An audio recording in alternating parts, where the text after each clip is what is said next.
Bonjour, bonsoir les amis, ça y est, enfin, nous y sommes, c'est le dernier chapitre, chapitre 17, au pays des aveugles, chapitre dernier de ce livre incroyable, L'arc-en-ciel invisible, l'histoire de l'électricité et de la vie, Arthur Firstenberg.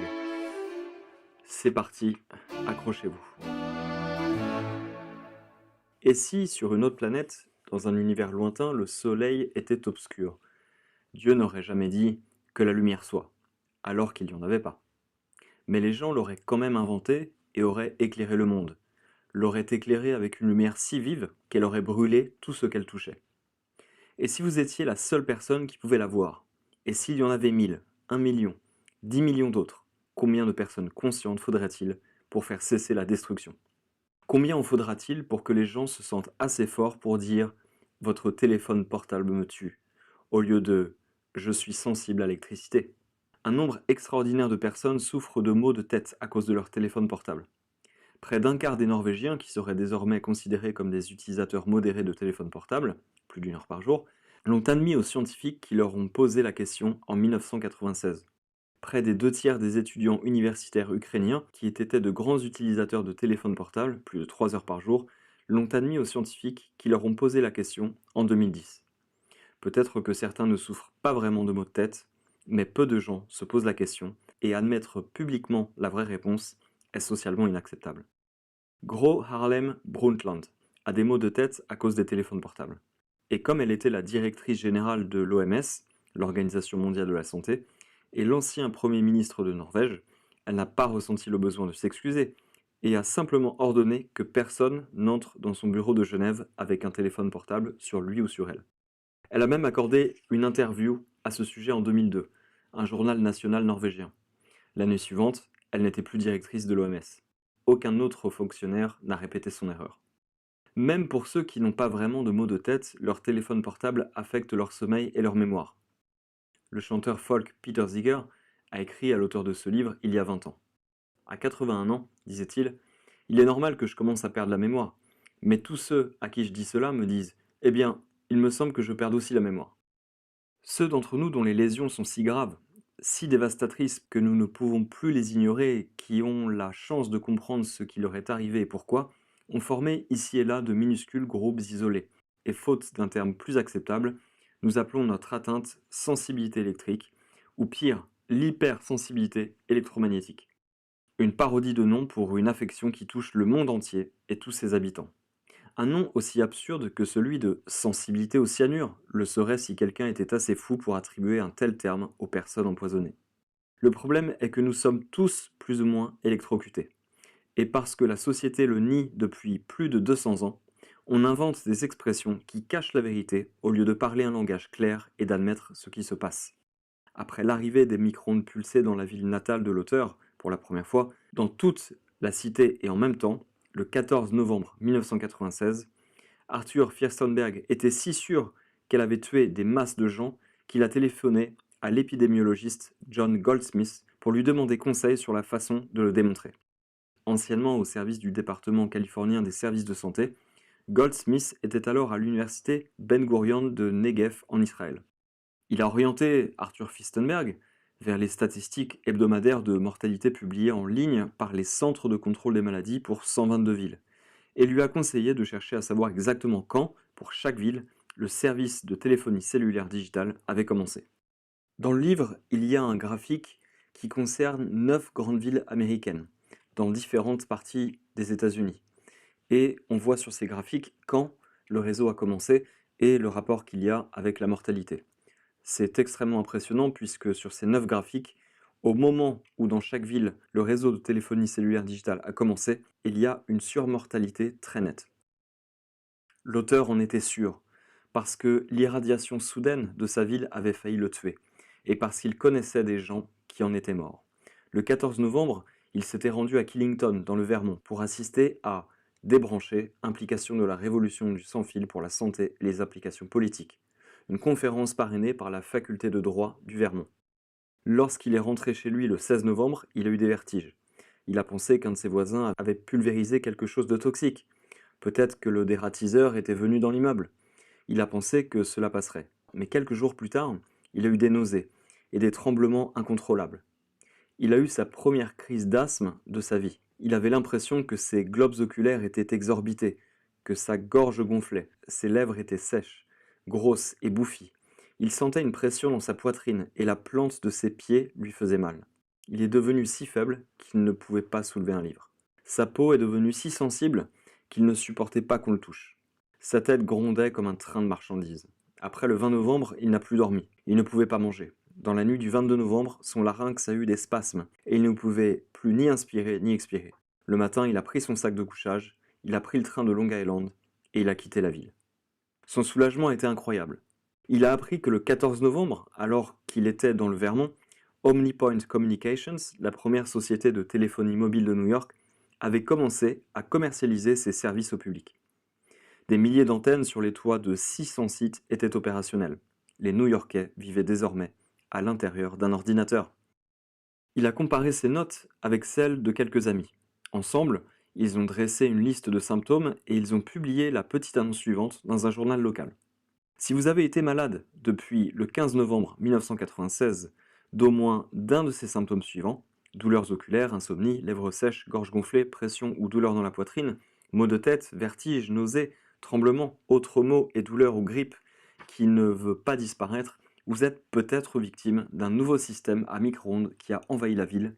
Nous avons besoin de vous entendre. Et ils les ont entendus, par centaines.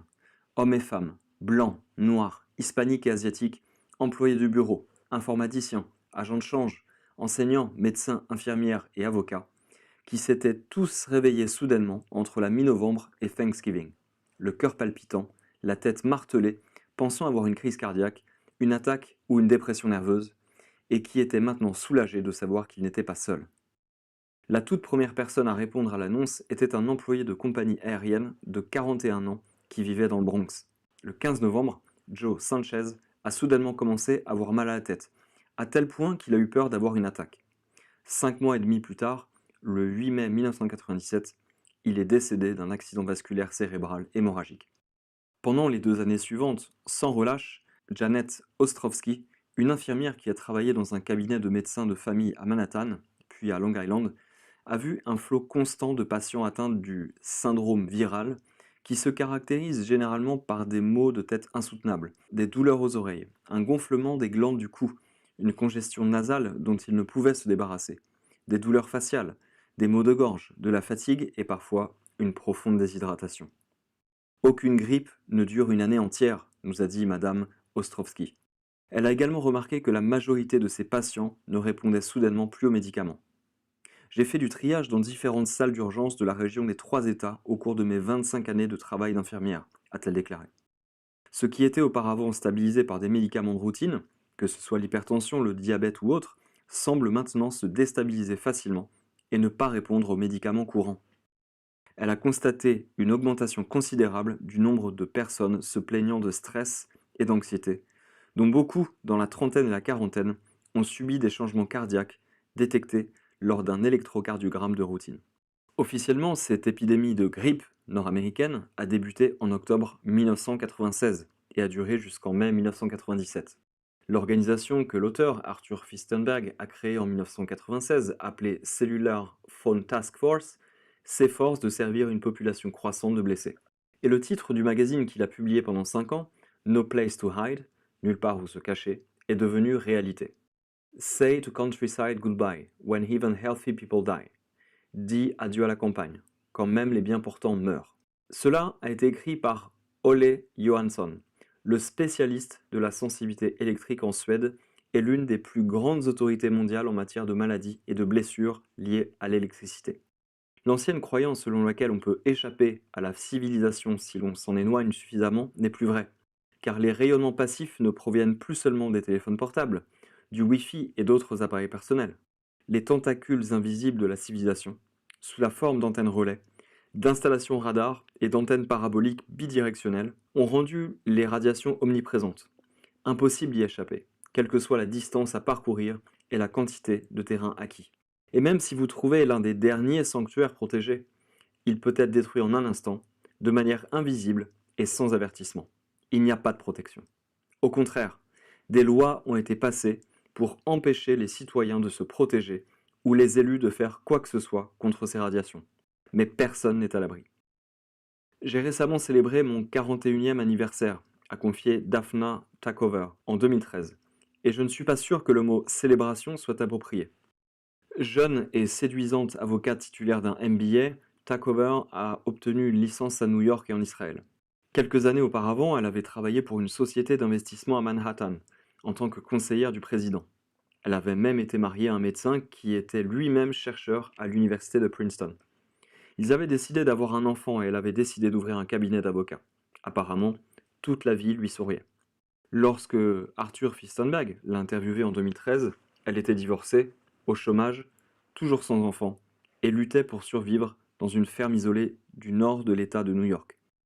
Ma vie est pratiquement impossible, a-t-elle déclaré, car je suis prisonnière de ma propre maison. Je ne peux aller nulle part. Je ne peux même pas marcher dans la rue et conduire en ville. Je ne peux pas travailler, ni être en présence d'autres personnes. Je ne peux pas prendre l'avion, voyager, aller au restaurant ou dormir dans un hôtel. Je ne peux pas avoir accès à un médecin, à un hôpital, ni même aller au tribunal pour faire valoir mes droits qui sont bafoués. Lorsque j'ai dû déménager, je ne pouvais pas chercher une maison toute seule, car il est devenu impossible de conduire sur des routes saturées d'antennes et des voitures équipées de systèmes sans fil. Mon père a dû venir d'Israël pour m'aider et après 2 mois de recherche et 500 maisons visitées, j'ai trouvé une seule maison que je pouvais tolérer. Le voisin le plus proche se trouve à 300 mètres. Une telle distance est nécessaire pour ne pas être affecté par le Wi-Fi, les téléphones sans fil et autres gadgets du voisin. La réception des téléphones portables est mauvaise et une seule station de base émet des radiations. Je vis dans une cabane isolée dans les bois et ma seule sortie vers la civilisation est un voyage mensuel pour acheter des provisions. Souvent, je ne suis même pas assez bien pour le faire et je dépends de mes amis pour m'acheter de la nourriture. Comme je ne peux pas travailler et que mon argent est presque épuisé, je ne sais pas comment je vais survivre financièrement. Et avec la généralisation des compteurs intelligents, bientôt il n'y aura plus une seule maison dans laquelle je pourrai vivre. C'est très frustrant de savoir que sans ces radiations, je peux mener une vie normale et bien remplie, mais à cause de cela, je suis contrainte à une existence absurde. Takover était une utilisatrice de téléphone portable habituée à ne pas avoir de ligne fixe et à passer des heures sur son téléphone portable et devant son ordinateur sans fil. Mon ordinateur portable était mon meilleur ami, dit-elle. J'ai été l'une des premières à acheter une connexion Internet sans fil pour mon ordinateur portable afin d'assurer mon accès à Internet partout où j'allais. Finalement, comme tant d'autres personnes, elle a été agressée par un nouvel ordinateur portable qu'elle avait acheté pour le cabinet d'avocats qu'elle lançait. Chaque fois que j'utilisais cet ordinateur, je sentais une pression dans ma poitrine, le battement rapide de mon cœur, des difficultés à respirer, des vertiges, une pression dans la tête.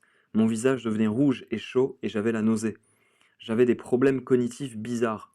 Je ne trouvais pas mes mots et quand mon mari me parlait, 5 minutes plus tard, je ne m'en souvenais plus. J'étais soudain incapable de toucher mon téléphone portable et si je le mettais près de ma tête, j'avais l'impression que quelqu'un perçait mon cerveau. La première mesure qu'elle a prise a été de rentrer chez elle en Israël pour recouvrer la santé. C'était un choix malheureux, a-t-elle déclaré. Le premier jour, mon corps s'est effondré. Pendant que je conduisais, j'ai ressenti une douleur atroce. J'ai levé les yeux et quand j'ai vu des rayures blanches sur le toit du centre commercial, et quand j'ai demandé à ma mère ce que c'était, elle m'a dit que c'était des antennes de téléphone mobile. Jusqu'à ce moment, je ne savais pas que je percevais les antennes. J'avais les larmes aux yeux et tout ce que je pouvais dire c'était pour l'amour de Dieu, il y a des enfants qui grandissent ici. À partir de ce moment, mon état s'est rapidement dégradé et ma vie est devenue un cauchemar. Je ne pouvais plus dormir et la douleur était insupportable. De retour à New York, Daphna Takover a passé des mois à vivre dans sa voiture. Je ne pouvais pas vivre dans mon appartement, je ne pouvais pas trouver de maison et je passais mes journées à essayer désespérément de trouver un endroit sans radiation où garer ma voiture. La nuit, je garais ma voiture dans des parkings et je couvrais les fenêtres avec des draps et des tissus sombres pour que les gens ne me voient pas. Malheureusement, l'expérience de Takover est très courante et le devient de plus en plus. Bien qu'elle concentre désormais ses efforts en tant qu'avocate à tenter de faire valoir les droits humains et civils fondamentaux de ceux que l'on qualifie d'électrosensibles, Takover sait que le véritable problème est bien plus important.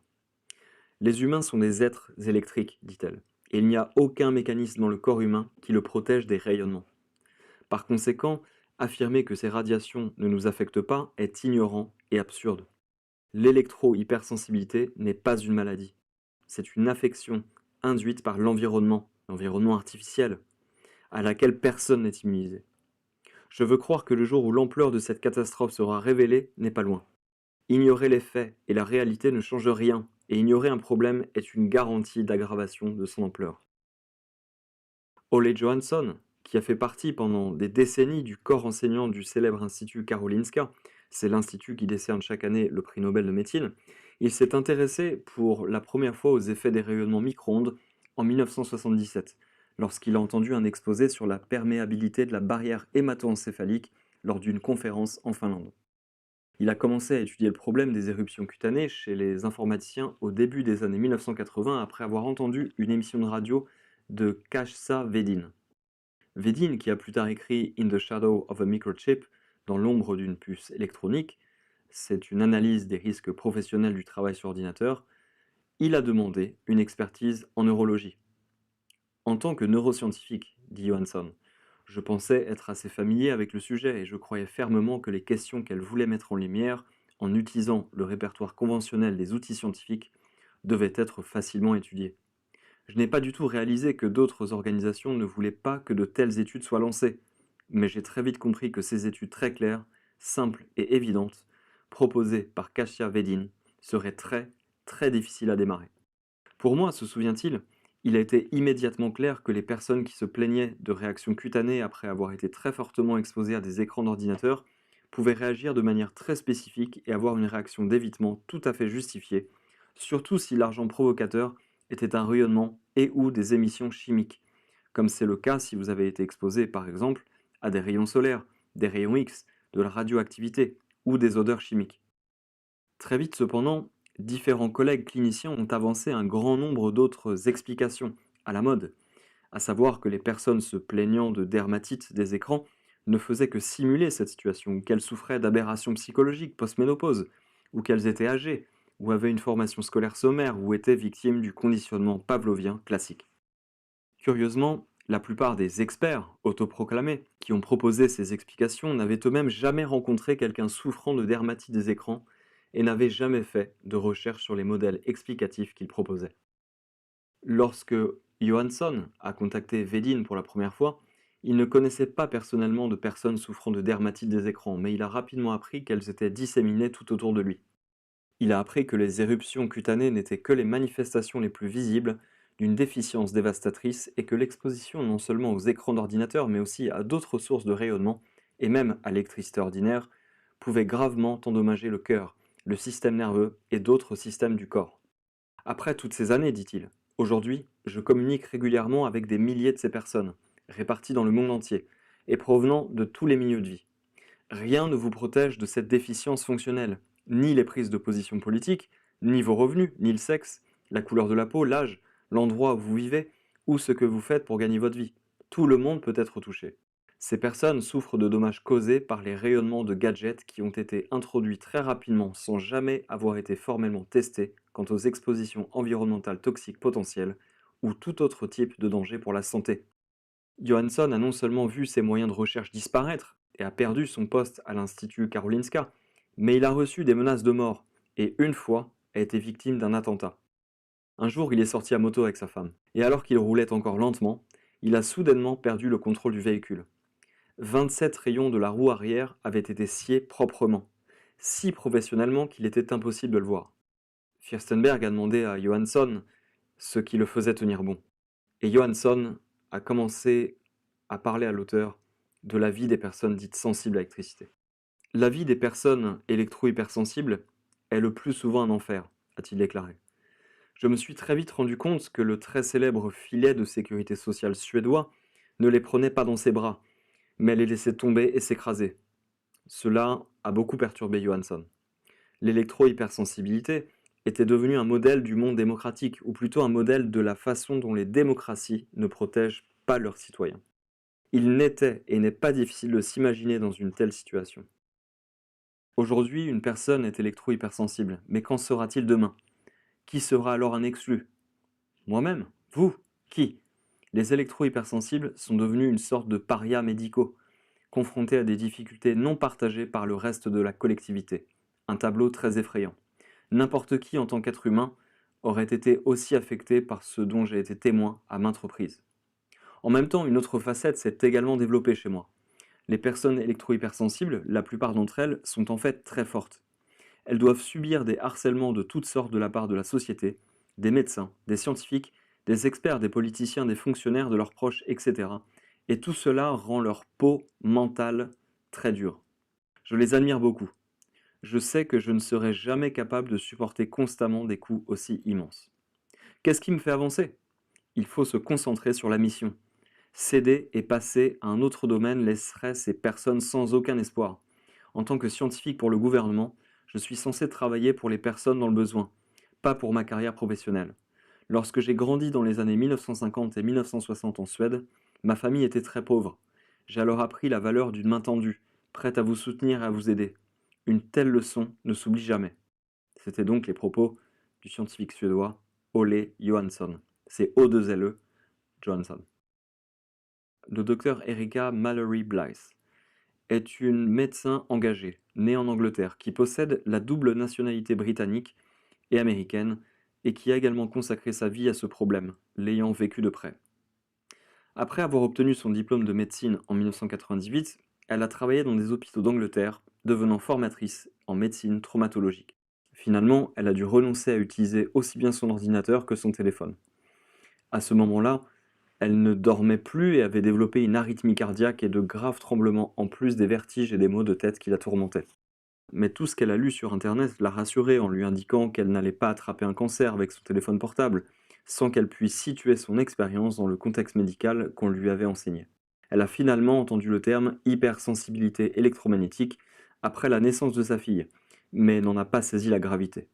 Comment peut-il y avoir une maladie si importante dont je n'ai jamais entendu parler? Se demandait-elle. Ce n'est que lorsqu'elle a passé un IRM pour éliminer la possibilité d'une tumeur cérébrale qu'elle a finalement réalisé que sa vie avait été définitivement, radicalement modifiée. Car lorsque l'impulsion haute fréquence de l'IRM a été activée, elle a vu 1 million de grains de sable doré exploser et a eu un sentiment de désastre imminent. La dernière pièce du puzzle est tombée en place lorsqu'elle et son mari ont découvert un camping isolé au bord de la vallée de la mort où il n'y avait ni Wi-Fi ni réception de téléphone portable. Le soulagement était incroyable, dit-elle. Pour la première fois depuis longtemps, elle se sentait complètement bien et tout à fait normale. Mais comme pour Daphna Takover, et comme pour tant d'autres personnes dans le monde, la vie était désormais impossible.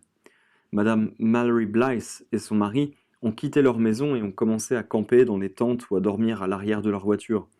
Elle décrit cette situation comme vivre comme des réfugiés de guerre. Elle ne pouvait pas entrer dans un supermarché ou une station-service sans se retrouver paralysée. Vous ne pouvez pas faire les choses de base dont vous avez besoin pour vivre. On a presque l'impression que l'on va se réveiller, comme si c'était une sorte de cauchemar bizarre. Le fait qu'il devait cacher la vérité de ce qui se passait à toutes les personnes qu'il connaissait et rencontrait était presque pire que les difficultés physiques. Ils ont vécu comme ça plus de 6 mois, jusqu'à ce qu'ils trouvent une cabane en rondin au bord d'un lac en Caroline du Sud, où ils ont été obligés de vivre sans électricité pour qu'elle puisse recouvrer la santé. Elle vivait là quand l'auteur de ce livre l'a rencontrée pour la première fois. Elle est finalement rentrée en Angleterre, mais avant cela, elle avait rencontré de nombreuses autres personnes blessées par l'électricité, en particulier par la technologie sans fil, et avait assisté à une conférence médicale sur le sujet, à Dallas. Elle a décidé qu'elle n'avait pas d'autre choix que de consacrer le reste de sa vie aux besoins de cette population, y compris le besoin le plus urgent d'un sanctuaire où les gens peuvent sauver leur vie, recouvrer leur santé et redevenir des individus productifs. Le besoin le plus urgent, dit Madame Mallory Blythe, est un refuge sûr pour ceux qui ont besoin de soins urgents, avec un personnel médical de soutien. Ce qui me rend triste, c'est de voir tous ces gens qui ne peuvent pas s'échapper et se rendre dans un environnement sain, car si vous ne pouvez pas vous réfugier dans un environnement sain, cela vous détruira.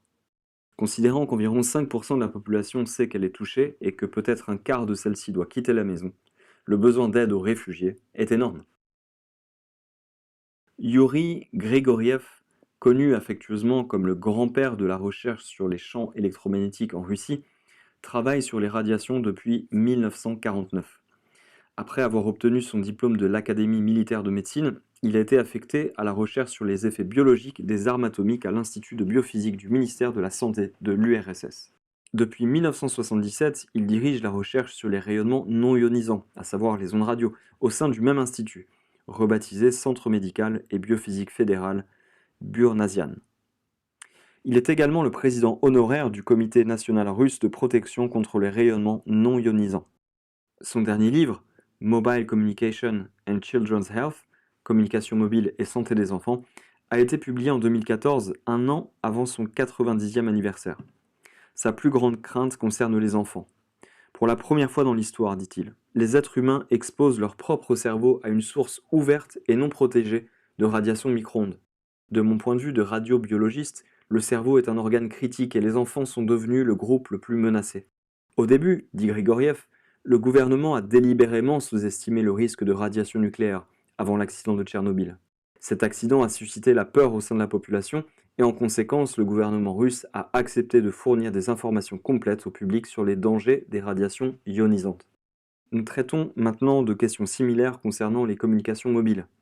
Je pense que le moment est venu, ici aussi, de fournir des informations complètes au grand public.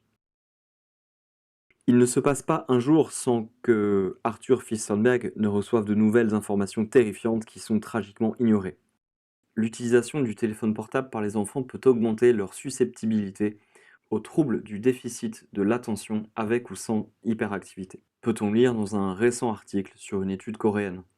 Plus un enfant passe d'appels, plus il passe de temps au téléphone et aux jeux vidéo sur son téléphone, plus le risque du TDAH est élevé.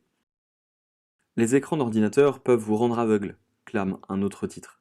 Cette recherche menée au Japon a révélé que passer plus de 4 heures par jour sur un ordinateur pendant 10 ans fait plus que doubler le risque de glaucome.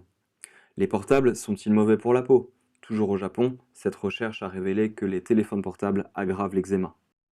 Les portables peuvent rendre aveugle. Cette étude réalisée en Chine a révélé que les micro-ondes émises par les téléphones portables provoquaient la formation de cataractes aux yeux des lapins. Les micro-ondes pourraient-elles être associées à l'asthme des enfants? Cette enquête a été menée au Kaiser Permanente à Oakland, en Californie. Les femmes ayant été exposées à des champs magnétiques élevés pendant leur grossesse ont donné naissance à des enfants qui présentaient un risque accru d'asthme. Parler avec un portable vous rend sourd. L'auteur de ce livre a obtenu un certain nombre d'études disant cela. Des équipes de chercheurs de l'université de Dicle en Turquie, d'un hôpital de Chandigarh en Inde et de l'université de Malaisie à Kuala Lumpur ont constaté qu'une utilisation intensive du téléphone portable est associée à une perte auditive permanente.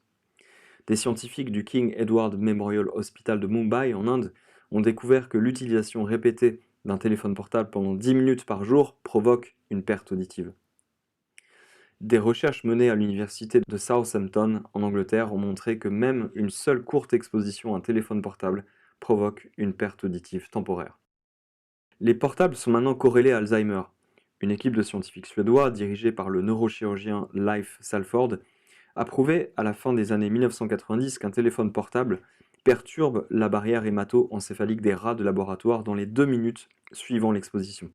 Lorsqu'ils ont réduit la puissance du téléphone d'un facteur de 1000, l'équivalent d'une personne tenant un téléphone à plusieurs décimètres de sa tête, les dommages augmentaient. En 2003, ils ont prouvé qu'une seule exposition de 2 heures provoque des lésions cérébrales permanentes. Ils ont exposé des rats âgés de 12 à 26 semaines à un téléphone portable ordinaire une seule fois pendant 2 heures. Ils ont attendu 8 semaines avant de les sacrifier et d'examiner leur cerveau. Comme les adolescents humains, ces rats avaient des cerveaux encore en développement. Chez les animaux qui avaient été exposés une seule fois à un téléphone portable, jusqu'à 2% des neurones de toutes les régions du cerveau étaient rétrécis et dégénérés. Salford a qualifié les implications potentielles de terrifiantes. En 2007, ils ont chroniquement exposé des rats, à raison de 2 heures, une fois par semaine pendant 55 semaines, à partir de leur adolescence. À la fin de l'expérience, les rats exposés, désormais d'un âge moyen, présentaient des déficits de mémoire. Pour imiter l'utilisation du téléphone portable par de très jeunes enfants, des scientifiques en Turquie ont fait des expériences sur des rats âgés de 8 semaines. Dans leur étude publiée en 2015, ils ont exposé les animaux à un rayonnement semblable à celui des téléphones cellulaires durant 1 heure par jour pendant un mois, puis ont examiné une zone particulière du cerveau appelée l'hippocampe, qui est impliquée dans l'apprentissage et la mémoire. Les rats exposés avaient 10% de cellules cérébrales en moins dans l'hippocampe que les rats non exposés, et un grand nombre de cellules cérébrales des rats exposés étaient anormales, foncées et rétrécies, tout comme les cellules cérébrales des rats de Salford. Dans une autre grande série d'expériences, l'équipe turque a exposé des rats gestantes à un rayonnement de type téléphone cellulaire à basse puissance, durant 1 heure par jour pendant 9 jours. La progéniture des rats exposés présentait des changements dégénératifs dans le cerveau, la moelle épinière, le cœur, les reins, le foie, la rate, le thymus et les testicules. Dans une autre expérience encore, les mêmes scientifiques ont exposé de jeunes rats à des rayonnements semblables à ceux des téléphones cellulaires pendant 1 heure par jour au début et au milieu de leur adolescence, soit entre 21 et 46 jours. La moelle épinière des rats exposés était atrophiée et présentait des pertes importantes de myéline, similaires à ce qui se produit dans la sclérose en plaques. Depuis que la première édition de ce livre a été écrite, la montagne de vérité à laquelle est confronté chaque utilisateur de téléphone portable n'a fait que s'accroître. La génération née entre 1981 et 1996, la première à avoir grandi avec un téléphone portable, connaît un déclin sans précédent de sa santé lorsqu'elle a atteint la fin de la vingtaine. Le 24 avril 2019, la compagnie d'assurance maladie américaine Blue Cross Blue Shield a publié un rapport intitulé La santé des milléniaux. Il montre non seulement que la santé de cette génération connaît un déclin brutal à partir de 27 ans, mais aussi que la prévalence de nombreux problèmes médicaux a augmenté de façon exponentielle parmi la génération Y en seulement 3 ans. La prévalence de 8 des 10 principales maladies parmi les milléniaux a augmenté d'un nombre à 2 chiffres en 2017 par rapport à 2014. La dépression profonde a augmenté de 31%, l'hyperactivité a augmenté de 29%. Le diabète de type 2 a augmenté de 22%, l'hypertension a augmenté de 16%, les psychoses de 15%, l'hypercholestérolémie 12%, la maladie de Crohn et la colite ulcéreuse ont augmenté de 10%. Les troubles liés à la consommation de substances psychoactives ont augmenté de 10%. Le déclin de la santé des milléniaux de 2014 à 2017 n'est pas dû au fait qu'ils ont 3 ans de plus. Le rapport a également comparé la santé des milléniaux de 34 à 36 ans en 2017 à celle de la génération X de 34 à 36 ans en 2014. Au même âge, les milléniaux en 2017 présentaient 37% d'hyperactivité en plus, 19% de diabète en plus, 18% de dépression majeure en plus, 15% de maladie de Crohn et de colite ulcéreuse en plus, 12% de troubles liés à la consommation de substances toxiques en plus, 10% d'hypertension en plus et 7% de cholestérol en plus que les membres de la génération X en 2014. En examinant l'ensemble des pathologies, les chercheurs ont constaté qu'en 2017, les 34-36 ans présentaient une augmentation de 21% des affections cardiovasculaires, de 15% des affections endocriniennes et de 8% des autres affections physiques par rapport aux 34-36 ans en 2014. La seule explication raisonnable au déclin alarmant de la santé des milléniaux est l'irradiation à vie de leur cerveau et de leur corps par leur téléphone portable. Les téléphones portables ne fonctionnaient pas dans la plupart des États-Unis avant 1997 et leur utilisation n'était pas répandue chez les adolescents avant 2000. Les milléniaux font partie de la première génération qui a commencé à utiliser des téléphones portables dès l'adolescence ou plus tôt, lorsque leur cerveau et leur corps étaient encore en développement. Les personnes ayant entre 34 et 36 ans en 2017 avaient entre 17 et 19 ans en 2000. Les personnes âgées de 34 à 36 ans en 2014 étaient âgées de 20 à 22 ans en 2000. Aucun autre facteur environnemental n'a changé aussi radicalement en 3 ans seulement. Les rayonnements micro-ondes sont responsables de l'état de santé tragique de la génération Y par rapport à la santé de toutes les autres générations qui les ont précédées.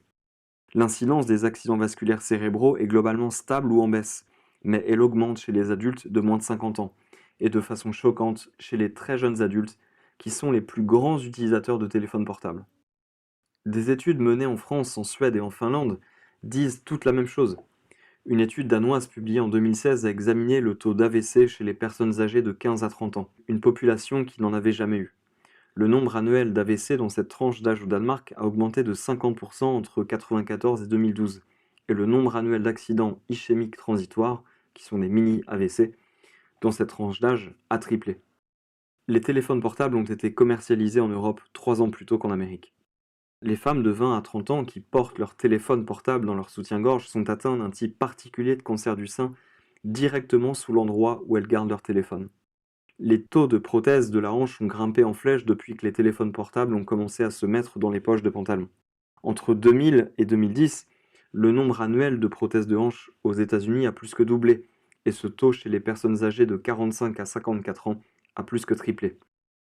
Le taux de cancer du côlon chez les Américains âgés de 20 à 54 ans, qui était en baisse depuis des décennies, a commencé à augmenter soudainement en 1997. La hausse a été la plus forte et a commencé le plus tôt chez les personnes âgées de 20 à 29 ans. Le taux de cancer du côlon chez les jeunes hommes et femmes âgés de 20 à 29 ans a doublé entre 1995 et 2013. Les taux de cancer de la prostate, qui se trouvent à peu près dans la même partie du corps que le côlon, sont en hausse dans le monde entier depuis 1997. Le nombre de cas de cancer de la prostate chez les Suédois âgés de 50 à 59 ans est resté stable pendant des décennies jusqu'en 1996 et a été multiplié par 9 entre 1997 et 2004. Une étude américaine menée de 2003 à 2013 a révélé que les jeunes hommes avaient un nombre de spermatozoïdes inférieur à celui de leurs aînés pour la première fois dans l'histoire de l'humanité, et que les hommes nés entre 90 et 1995 avaient en moyenne un nombre de spermatozoïdes inférieur de 40% à celui des hommes nés plus tôt. Et le type de lésions cérébrales qui se sont produites dans un laboratoire suédois chez des rats adolescents et dans un laboratoire turc chez des rats préadolescents se retrouvent maintenant chez des enfants d'âge préscolaire en Amérique. Non seulement les scientifiques du centre médical de l'hôpital pour enfants de Cincinnati ont constaté que les enfants passaient le plus de temps par jour sur un appareil sans fil, avaient moins de bonnes aptitudes en matière de langage et d'alphabétisation, mais les IRM des enfants ont montré des dommages structurels occasionnés sur la substance blanche de leur cerveau. Les dommages causés à la nature sont tout aussi importants. En 2017, Mark Broomhall a présenté son rapport à l'OMS pour l'éducation, la science et la culture sur l'exode de nombreuses espèces dans la zone classée au patrimoine mondial du parc national de Nightcap, entourant le mont Nardi en Australie. Broomhall vit sur le mont Nardi depuis plus de 40 ans. Après l'installation d'antennes pour les portables 3G sur l'antenne du mont Nardi en 2002, il a constaté un déclin immédiat des populations d'insectes. En 2009, lorsque la 3G renforcée a été ajoutée, ainsi que des canaux pour 150 stations de télévision, 27 espèces d'oiseaux ont quitté la montagne. Au début de 2013, lorsque la 4G a été installée sur le mont Nardi, 49 autres espèces d'oiseaux sont parties. Toutes les espèces de chauves-souris sont devenues rares, 4 espèces communes de cigales ont presque disparu.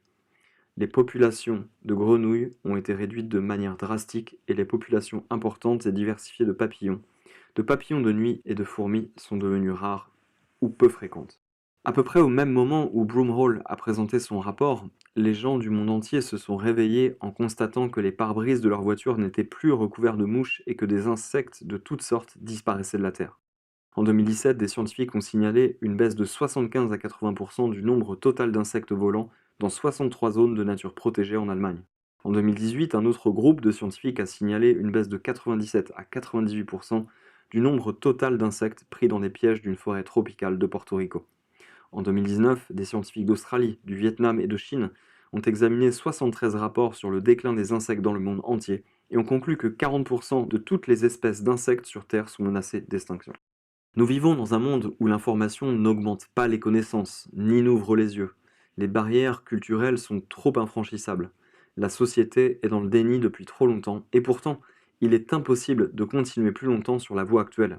Des décisions ont été prises afin d'intensifier, avant 2020, la pluie mondiale de micro-ondes, passant d'une bruine à une averse constante. Au lieu d'antennes tous les quelques kilomètres, il y aura des relais toutes les quelques maisons. Cette solution est déjà mise en place en Chine et en Corée du Sud et se répand comme une traînée de poudre dans toutes les villes du monde. Bien que les nouvelles antennes soient de petites boîtes au sommet des poteaux téléphoniques, elles exposent la population à des dizaines ou des centaines de fois plus de radiation que les hautes structures qu'elles remplacent. Des rangées denses d'antennes similaires sont semées comme autant de blé le long des autoroutes et sous les trottoirs, et les champs électriques qui poussent de ces graines afin de couvrir les campagnes adjacentes guideront les voitures et les camions équipés de leurs propres antennes, qui seront conduits par des robots plutôt que par des humains. Ce sont ces infrastructures qui remplacent les hommes et les femmes par des machines dans les villes et sur les autoroutes. On l'appelle 5G, parce qu'il s'agit de la 5e génération de technologie sans fil. La 5G permettra la création de l'Internet des objets. Non seulement les voitures, les camions et les appareils ménagers, mais pratiquement tout ce que nous achetons est équipé d'antennes et de micropuces afin d'être connecté au cloud, qui prendra le contrôle des activités mondiales des êtres humains. Les voitures rouleront toutes seules, les briques de lait indiqueront au réfrigérateur de commander du lait, et la couche de votre bébé indiquera à votre téléphone quand elle doit être changée. Selon certaines estimations, jusqu'à 1000 milliards d'antennes se parleront bientôt, soit 100 fois plus que le nombre de personnes sur Terre. Ce ne sont pas que les gens, mais toute la nature qui est remplacée par des pulsations électriques, et pas seulement dans les villes et les banlieues.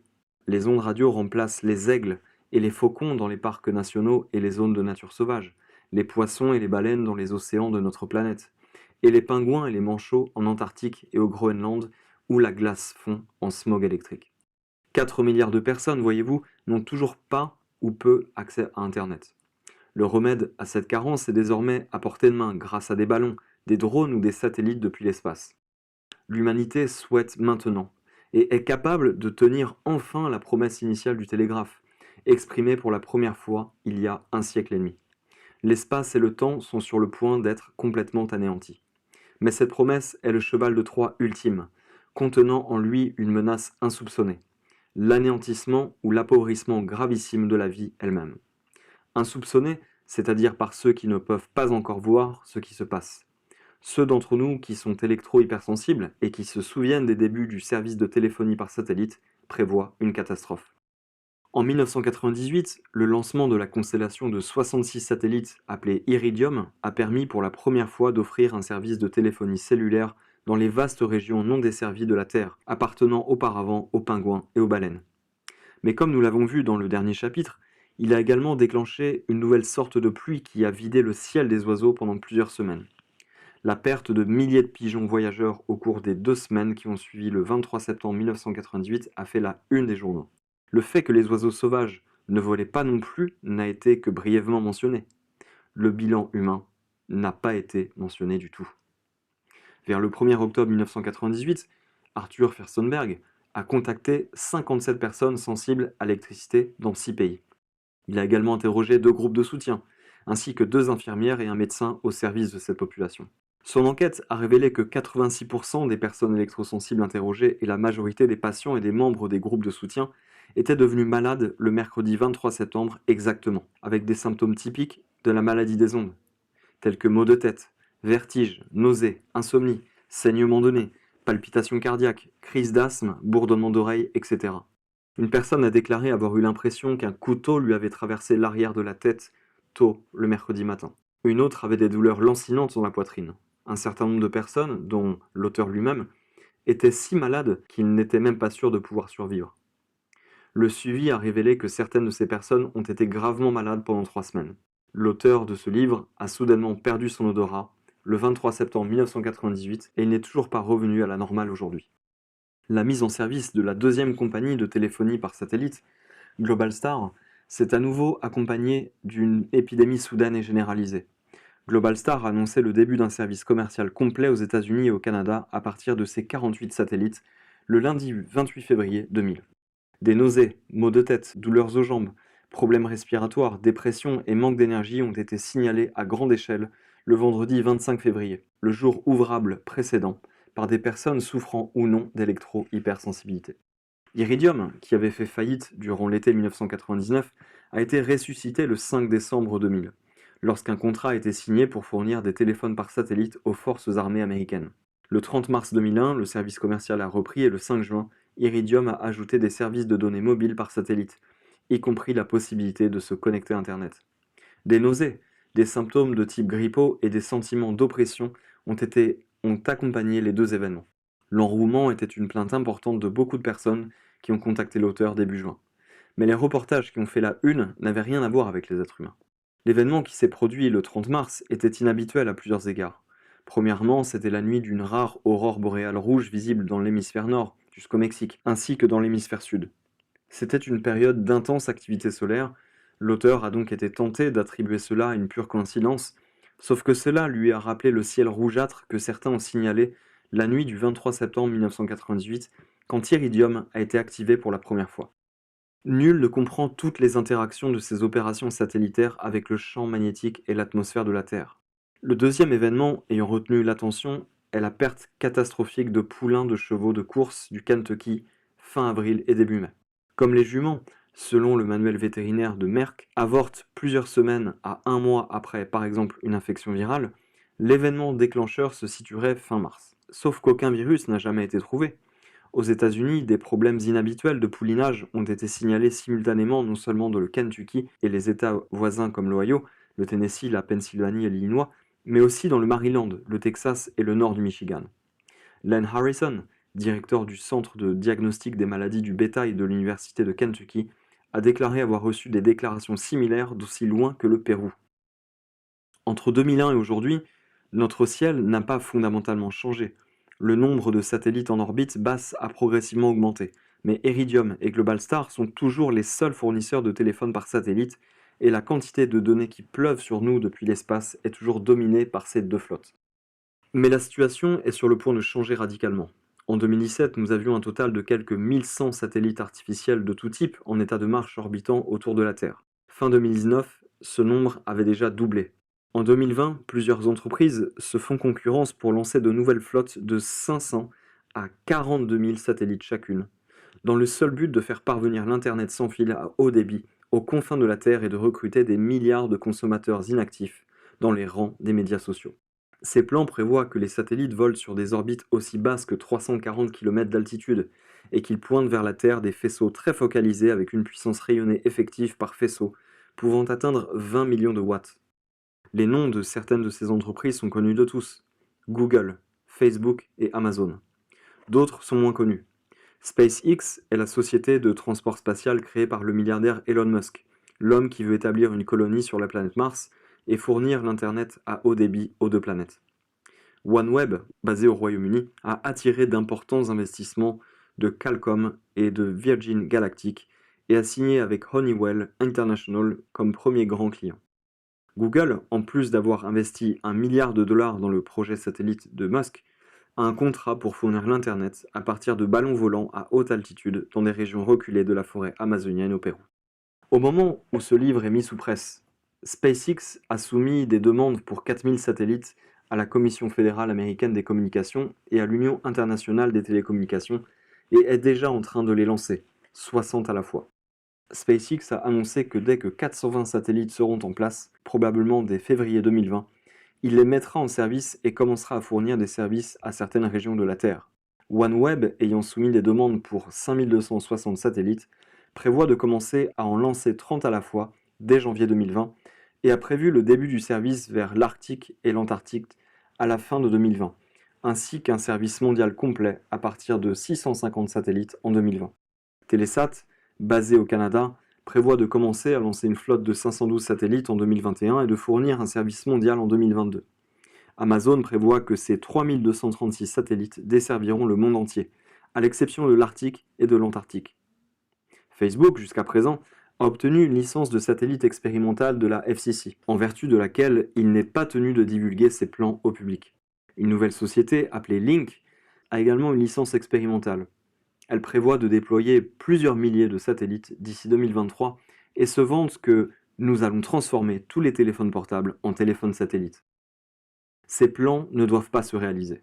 Les racines de notre système de subsistance sont fermement ancrées dans les piliers du champ magnétique terrestre, bien au-dessus de nos têtes, où les pulsations de l'univers, nourries et arrosées par le soleil, sont absorbées, animant tous les êtres vivants en dessous.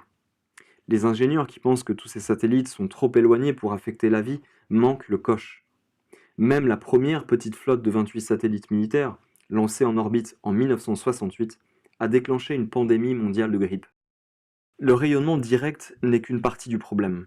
Les satellites ont un effet profond, comme nous l'avons appris au chapitre 9, car ils sont déjà dans la magnétosphère terrestre. Contrairement aux radiations des antennes terrestres, qui sont fortement atténuées lorsqu'elles atteignent l'espace, les rayonnements des satellites exercent toute leur force sur la magnétosphère, où ils sont démodulés et amplifiés par des mécanismes mal compris. Non seulement tous ces satellites seront situés dans la magnétosphère, mais la plupart seront situés dans la ionosphère qui est la partie inférieure de la magnétosphère. La ionosphère, comme nous l'avons appris au chapitre 9, est chargée à une moyenne de 300 000 volts et fournit l'énergie nécessaire au circuit électrique planétaire. Le circuit électrique de la planète fournit l'énergie à tous les êtres vivants. C'est pour cela que nous sommes en vie et c'est la base de la santé et de toute guérison. Tous les praticiens de la médecine orientale le savent, sauf qu'ils appellent cette énergie chi ou ki. Elle coule du ciel vers la terre et circule dans nos méridiens et nous procure la vie. C'est l'électricité. Vous ne pouvez pas contaminer le circuit électrique universel avec des millions de signaux électroniques pulsés et modulés sans détruire toute vie. La raison pour laquelle la vision technologique échoue est fondamentale. Elle perpétue l'erreur que nos ancêtres ont commise en 1800, la terrible décision de traiter l'électricité comme un élément extérieur, une bête étrange qui opère en dehors des lois de la nature.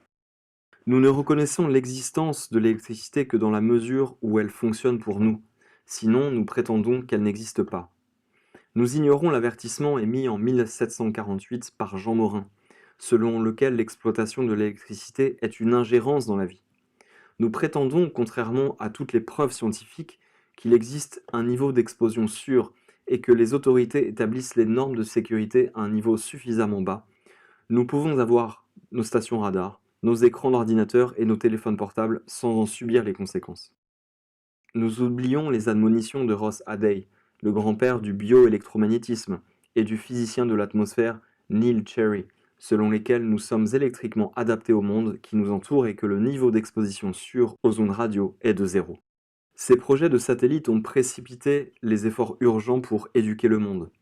En 2009, une coalition internationale s'est formée, dont la mission est de sensibiliser le monde entier aux questions abordées dans ce livre. Au moment de sa rédaction, l'Alliance internationale des champs électromagnétiques collabore avec 121 organisations de 24 pays.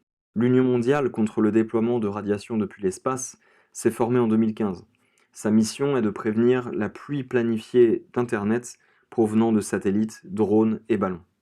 En 2019, un appel international pour stopper la 5G sur Terre et dans l'espace a recueilli les signatures de milliers d'organisations et de centaines de milliers d'individus de 202 pays et territoires. Des scientifiques, médecins, ingénieurs, infirmières, psychologues, architectes, constructeurs, vétérinaires, apiculteurs et autres personnes de presque toutes les nations ont signé cet appel, et des préparatifs sont en cours pour le remettre à tous les gouvernements du monde. En 2014, le médecin japonais Tetsuharu Shinya a publié une étude avant-après qui laisse augurer de la direction dans laquelle le monde doit aller. Il a évalué la santé des résidents d'un immeuble d'appartements à Okinawa, sur le toit duquel des antennes de téléphonie mobile fonctionnaient depuis plusieurs années. 122 personnes, représentant 39 des 47 appartements, ont été interrogées et examinées. Avant le retrait des antennes, 21 personnes souffraient de fatigue chronique, 14 de vertige ou de la maladie de Ménière, 14 de maux de tête, 17 de douleurs, sécheresse ou infections oculaires répétées, 14 d'insomnie, 10 de saignement de nez chronique. 5 mois après le démontage des antennes, personne dans le bâtiment ne souffrait de fatigue chronique. Plus personne ne saignait du nez. Personne n'avait de problèmes oculaires. Seules 2 personnes souffraient encore d'insomnie. Une personne souffrait encore de vertige. Une autre encore avait des maux de tête. Les cas de gastrite et de glaucome ont été résolus. Comme les habitants de ce bâtiment avant la suppression des antennes, la majorité des gens dans le monde aujourd'hui ne savent pas que leurs maladies aiguës et chroniques sont en grande partie causées par la pollution électromagnétique. Ils ne se parlent pas de leurs problèmes de santé et ignorent que ceux-ci sont partagés par beaucoup de leurs voisins. À mesure que la prise de conscience se propagera, il deviendra acceptable de s'adresser à son voisin en lui demandant d'éteindre son téléphone portable ou de débrancher son Wi-Fi. Et ce sera le début de la reconnaissance d'un problème vieux de plus de 2 siècles. C'est un problème qui oppose l'apparente commodité de vie, la puissance illimitée au bout des doigts que nous apporte la technologie électrique, aux effets inévitables et irréversibles de cette même technologie sur le monde naturel dont nous faisons partie. L'urgence actuelle en matière de droits de l'homme, qui touche déjà peut-être 100 millions de personnes dans le monde, et l'urgence environnementale qui menace d'extinction tant d'espèces végétales et animales, doivent être affrontées les yeux ouverts.